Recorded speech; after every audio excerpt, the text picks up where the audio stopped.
topic, the inverse of Laplace transform. So we have looked a lot at Laplace transforms and how it takes a function and it returns a new function. And what I want to talk about now is the inverse problem of that. So you take the Laplace transform of a function, are you able to find the function you started from? And the answer is yes. The Laplace transform is invertible. There exists a unique inverse such that the inverse of the Laplace transform of a function is the function itself, and the Laplace transform of the inverse of something is that same something. So we can jump in the two directions in the correct way, in a certain sense. We get back to the same point. As a definition, the inverse of a function is the integral from gamma minus I infinity to gamma plus I infinity. So we're computing an integral in the complex plane.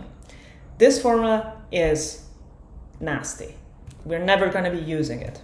While for the normal Laplace transform, we are using the definition of it extensively. The inverse has just such an ugly formula that we just try to go by what is an inverse of the Laplace transform. So we're just going to go through the information we already have about the forward Laplace transform. And just as a reminder of all the information we have been looking at, here is a summary of all the functions we have looked at. So on the first column is a function, and on the second column is its Laplace transform. And that means that the inverse is also true. So if you take a function in the second column, you can take the inverse Laplace transformation and go back to the first column. We go through the Heaviside function, the Dirac, polynomials, exponentials, sine and cosine, translations, convolutions, and derivatives.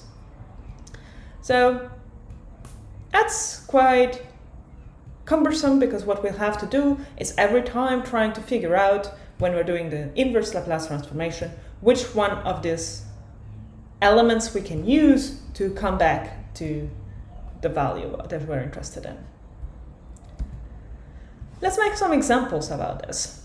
So we're doing the inverse Laplace transformation of 1 over s to the n plus 1.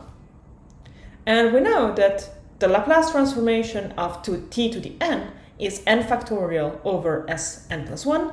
We also know that the Laplace transformation is linear, so we can take constants in and out of it. So the inverse Laplace of 1 over s to the n plus 1 is 1 over n factorial t to the n. And in a similar way, the inverse transform of 1 over s minus a is the exponential of at. And this we can just retrieve by looking at the summary we had. Let's look at something a bit more complicated. The inverse Laplace transform of 1 over s minus a all at the power 2. So this can be seen as a shift of 1 over s squared. And we know that the shift is the exponential of e at the at. So we're just combining the two information we have structured before